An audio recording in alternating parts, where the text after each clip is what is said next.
let you guys know. If you hear tummy rumbles, I'm very sorry. It's just life, though, and I hope you won't hate me for it. Please don't. It's just my tummy. Okay. Today we're going to be reading chapters 5 and 6 in Alice in Wonderland. And as always, I will leave below the links to chapters 1, 2, and 3 and 4 in the description box. I think there's a playlist so you can just listen along as if you were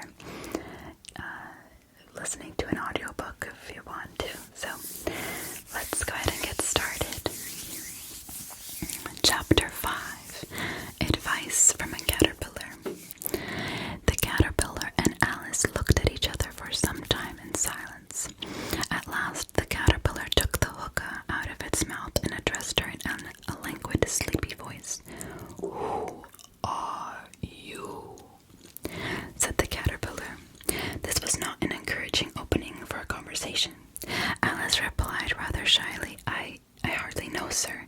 Just at present, at least I know who I was when I got up this morning, but I think I must have been changed several times since then." "What do you mean by that?" said the caterpillar sternly. "Explain yourself." "I can't explain myself, I'm afraid, sir," said Alice, "because I'm not myself, you see." "I don't see," said the caterpillar. "I'm afraid I can't put it more clearly," Alice replied very politely, "for I can't understand it myself to begin with, and being so many different sizes in a day is very confusing."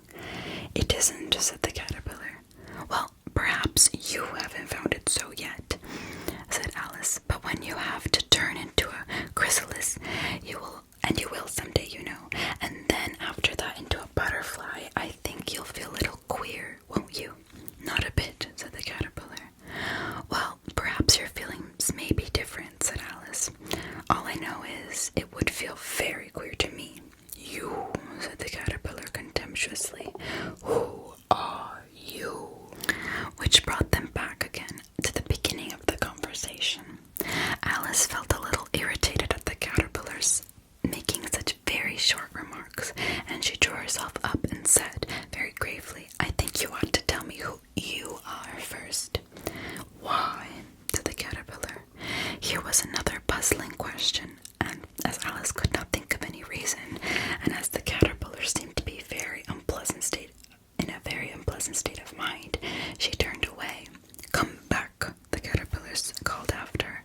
"I have something important to say." This sounded promising, certainly. Alice turned and came back again. "Keep your temper," said the caterpillar. "Is that all?" said Alice, swallowing down her anger as well as she could. "No," said the caterpillar.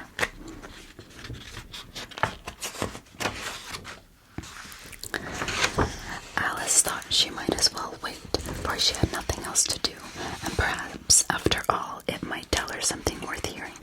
For some minutes it puffed away without speaking, but at last it unfolded its arms, took the hookah out of its mouth again, and said, "So you think you are changed, do you?"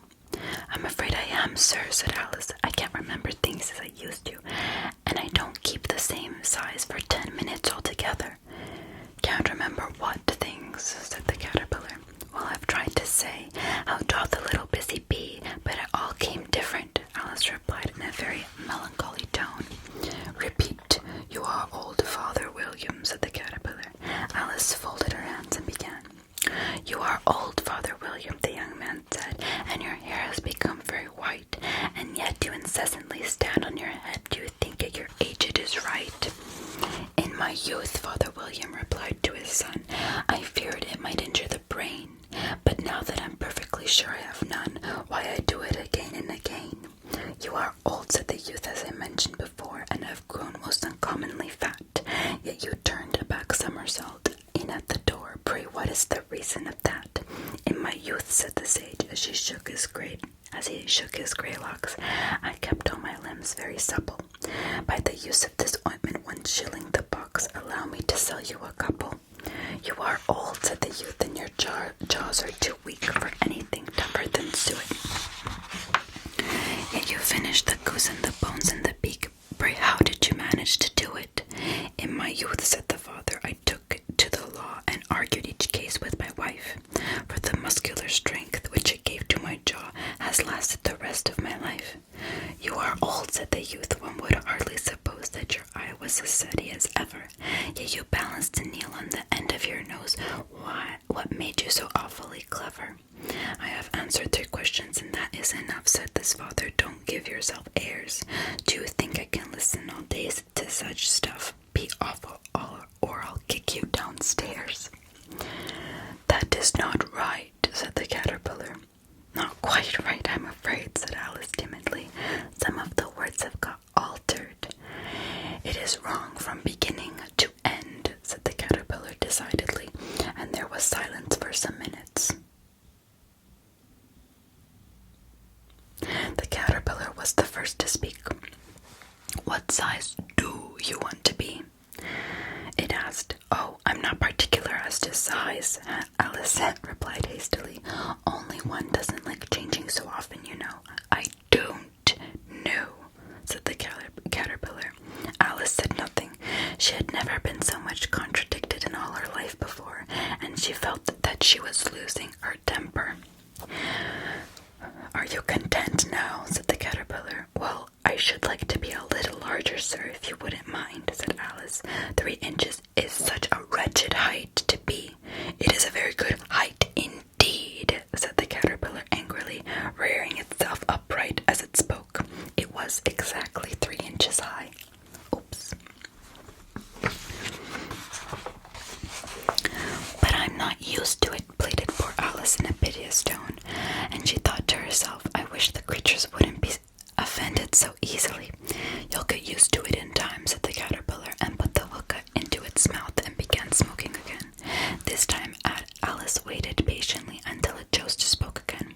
In a minute or two the caterpillar took the hookah out of its mouth and yawned once or twice, shook itself, then got down off the mushroom and crawled away into the grass, merely remarking as it went, one side will make you grow taller, and the other side will make you grow shorter.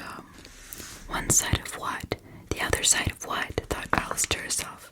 Of the mushrooms, said the caterpillar, just as if she had asked it aloud, and in another moment it was out of sight. Alice remained looking thoughtfully at the mushroom for a minute, trying to make out which were the 2 sides of it, as it was perfectly round. She found it a very difficult question. However, she stretched her arms out round as far as they would go and broke off a bit of the edge with each hand. Now which is which? She said to herself, and nibbled a little of the right hand bit in to try the effect.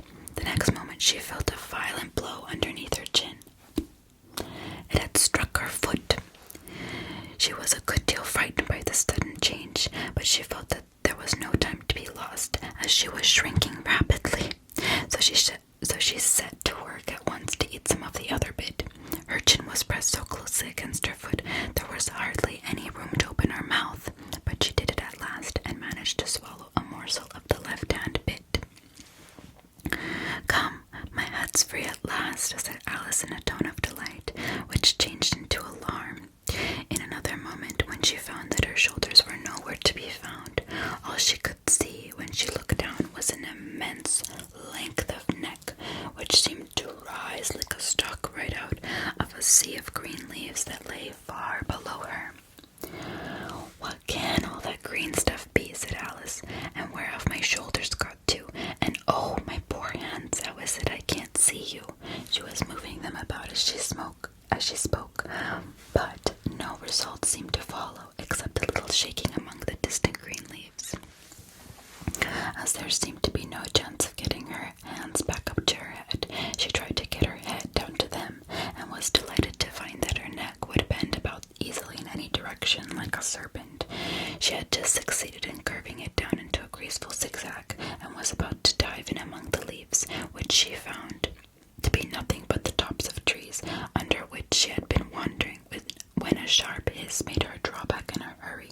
A large pigeon had flown into her face and was beating her violently with its wings. Serpent! Screamed the pigeon.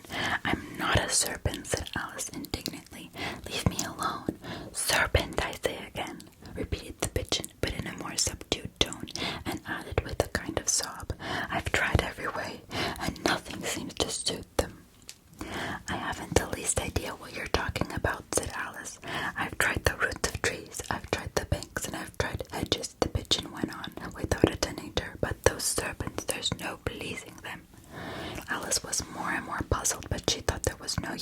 saying anything more until the pigeon had finished. As if it wasn't trouble enough hatching the eggs of the pigeon, but I must be on the lookout for serpents night and day. Why, I haven't a wink of sleep these 3 weeks. I'm very sorry you've been annoyed, said Alice, who was beginning to see its meaning. And just as I dig in the highest tree in the world, continued the pigeon, raising its voice to a shriek, and just as I was thinking I should be free of them at last, they must needs come wriggling down from the sky. Ugh, serpent! But I'm not a serpent, I tell you, said Alice. Well, what are you, said the pigeon. I can see you're trying to invent something. I'm a little girl, said Alice rather doubtfully, as she remembered the number of changes she had gone through that day. A likely story indeed, said the pigeon in a tone of deepest content. I've seen a good many little girls in my time, and never one with such a neck as that. No, you're a serpent, and there's no denying it. I suppose you'll be telling me next that you've never tasted an egg.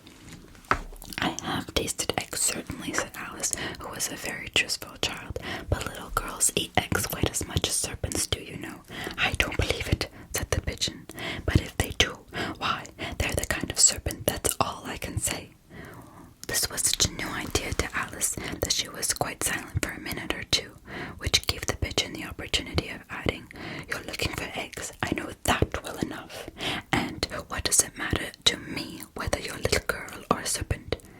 It matters a good deal to me, said Alice hastily, but I'm not looking for eggs.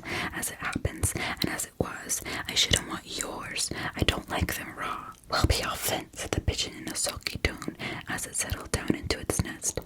Alice crouched down among the trees as well she could, for her neck kept getting entangled among the branches, and every now and then she had to stop it and twist it.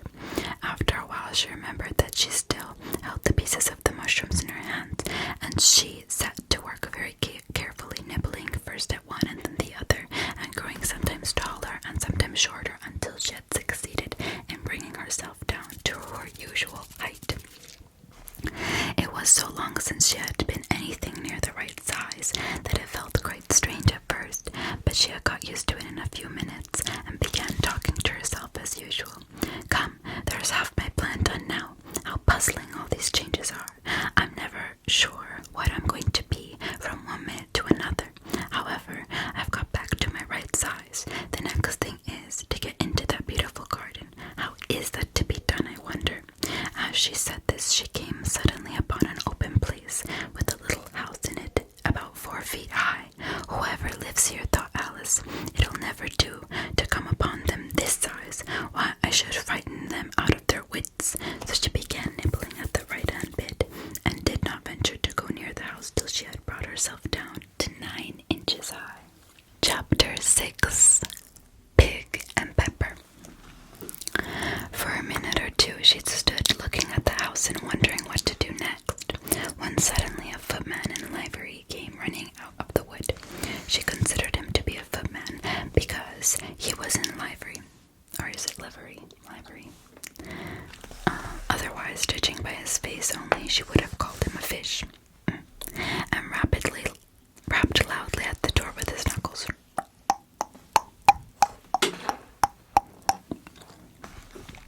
It was opened by another footman in livery, with a round face and large eyes like a frog, and both footmen, Alice noticed, had powdered hair that was curled all over their heads.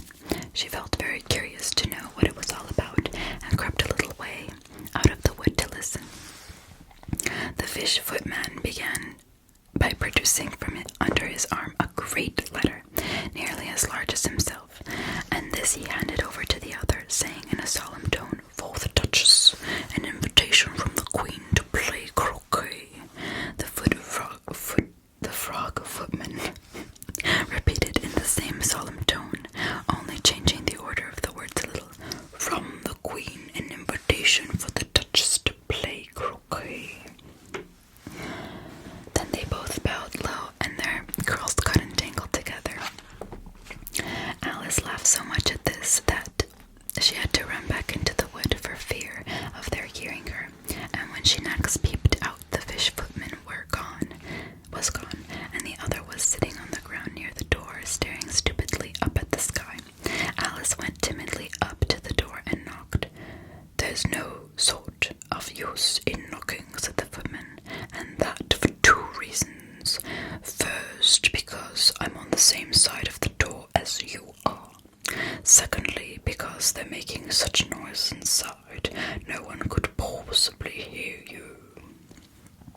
and certainly there was a most extraordinary noise going on within.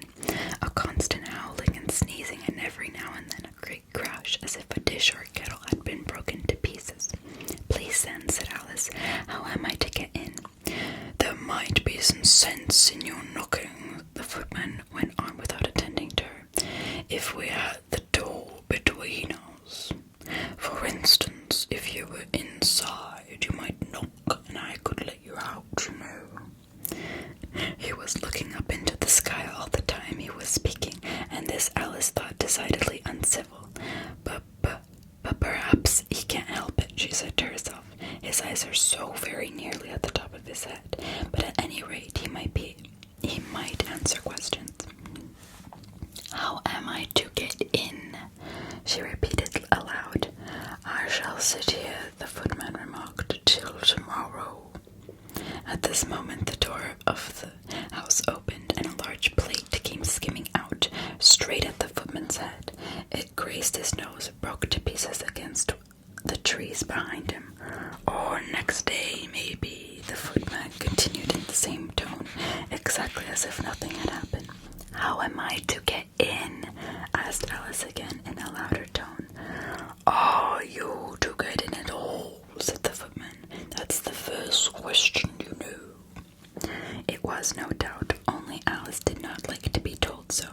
"It's really dreadful," she muttered to herself, "the way all the creatures argue. It's enough to drive one crazy." The footman seemed to think this was a good opportunity for repeating his remark with variations.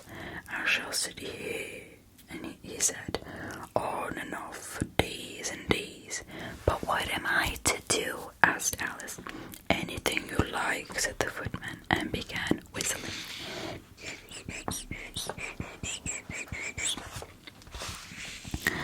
"Oh, there's no use talking to him," said Alice desperately. "He's perfectly idiotic." And she opened the door and went in. The door led right into a large kitchen, which was full of smoke from one end to the other. The Duchess was sitting on a three-legged stool in the middle, nursing a baby.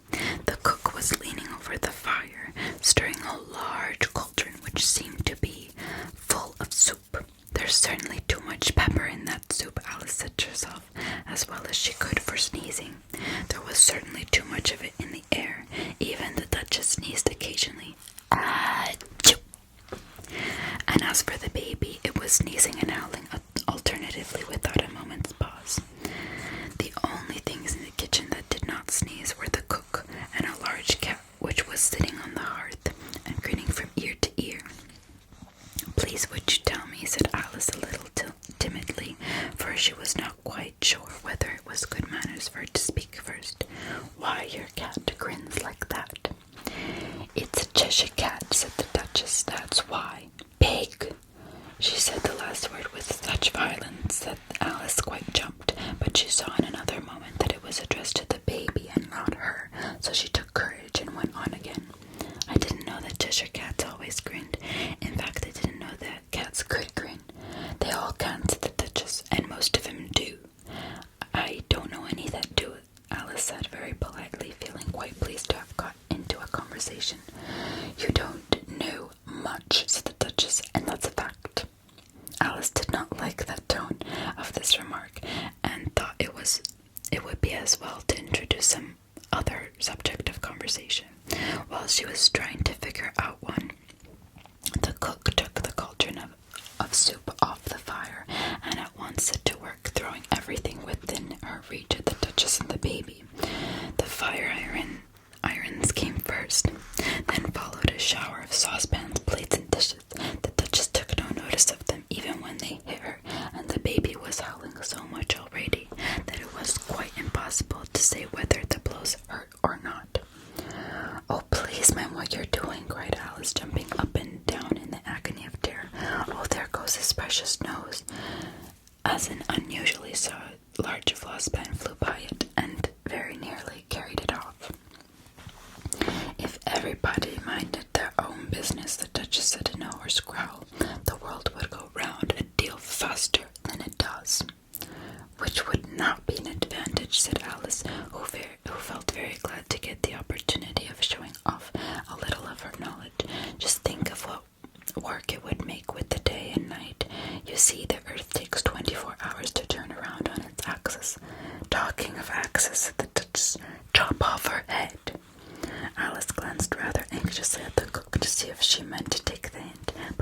was busy stirring the soup and seemed to not be listening, so she went on again. 24 hours, I think. Or is it 12? Oh, don't bother me, said the Duchess. I could never abide figures. And with that she began nursing her child again, singing a sort of lullaby as she did so, and giving it a violent shake at the end of every line. Speak roughly to your little boy, and beat him when he sneezes. He only does it to annoy, because he knows it teases. The chorus, in which the cook and the baby joined, wow, wow, wow. While the Duchess sang the second verse of the song, she kept tossing the baby violently up and down, and the poor thing howled so that Alice could hardly hear the words. I speak severely to my boy, I beat him when he sneezes, for he can hardly thoroughly enjoy the pepper when he pleases. Chorus, wow, wow, wow. Here, you may nurse it a bit if you like, the Duchess said to Alice, flinging the baby at her as she spoke. I must go and get ready to play croquet with the Queen, and she hurried out of the room. The cook threw a frying pan after her as she went out, but it just missed her. Alice caught the baby with some difficulty, as it was a queer-shaped little creature, and held out its arms and legs in all directions. Just like a starfish, thought Alice. The poor little thing was snorting like a steam engine when she caught it, and kept doubling itself up and straightening itself out, so altogether for the first minute or two it was as much as she could do to hold it. As soon as she had made out of the proper way of nursing it, which was to twist it up into a sort of knot, and then keep a tight hold of its right ear and left foot so as to prevent it from undoing itself, she carried it out into the open air. If I don't take this child away with me, thought Alice, they're sure to kill it in a day or two. Wouldn't it be murder to leave it behind? She said the last words out loud, and the little thing grunted in reply. It had left off sneezing by this time. Don't grunt, said Alice. That's not at all a proper way of expressing yourself. The baby grunted again, and Alice looked very anxiously to its face to see what was the matter with it. There was no doubt that it had a very turn-up nose, much more like a snout than a real baby. Altogether, Alice did not like the look of the thing at all, but perhaps it was only sobbing, she thought, and looked into its eyes again to see if there were any tears. No, there were no tears. If you're going to turn into a pig, my dear, said Alice seriously, I'll have nothing more to do with you. Mind now. The poor little thing sobbed again, or grunted. It was impossible to say which. And they went on for some while in silence. Alice was just beginning to think to herself, now what am I to do with this creature when I get it home? She grunted again. When it grunted again so violently, and she looked down to its face in some alarm. This time there could be no mistake about it. It was neither more or less than a pig, and she felt that it would be quite absurd for her to carry it any further.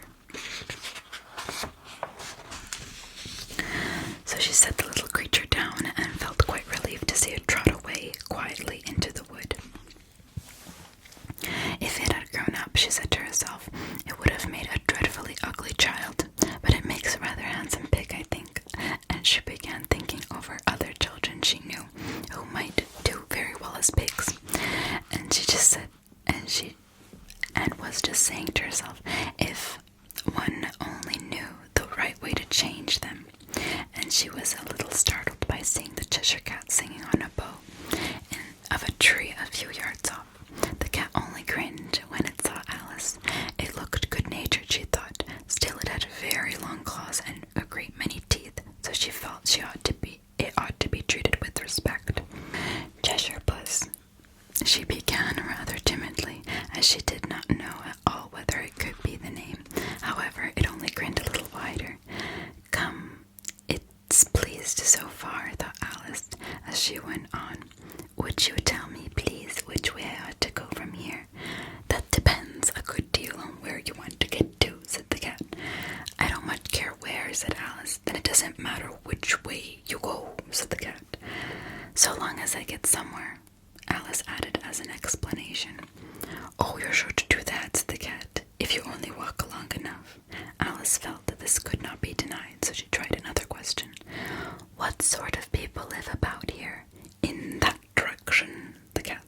waving its paw around, lives a hatter, and in that direction, waving his other paw, lives a marcher. Visit either you like. They're both mad. But I don't want to go among mad people, Alice remarked. Oh, you can't help that, said the cat. We're all mad here. I'm mad, you're mad. How do you know I'm mad, said Alice. You must be, said the cat, or you wouldn't have come here. Alice didn't think that proved it at all. However, she went on. And how do you know that you're mad? To begin with, said the cat, a dog's not mad. You grant that? I suppose so, said Alice. Well then, the cat went on, you see, a dog growls when it's angry and wags its tail when it's pleased. Now I growl when I'm pleased and wag my tail when I'm angry. Therefore, I'm mad. I call it purring, not growling, said Alice. Call it what you like, said the cat. Do play croquet with the queen today. I should like it very much, said Alice, but I haven't been invited yet. You'll see me there, said the cat, and vanished. Poof. Alice was not much surprised by this. She was getting so used to queer things happening. While she was looking at the place where it had been, it suddenly appeared again. By the by, what became of the baby, said the cat. I'd nearly forgotten to ask. It turned into a pig, Alice quietly said, just as if it had come back in a natural way. I thought it would, said the cat, and vanished again. Alice waited a little, half expecting to see it again, but it did not appear, and after a minute or two she walked on in the direction in which the March Hare was said to live.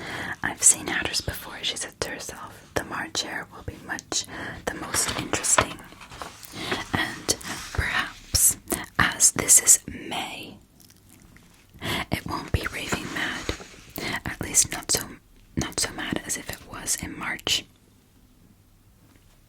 As she said this, she looked up, and there was the cat again, sitting on the branch of a tree.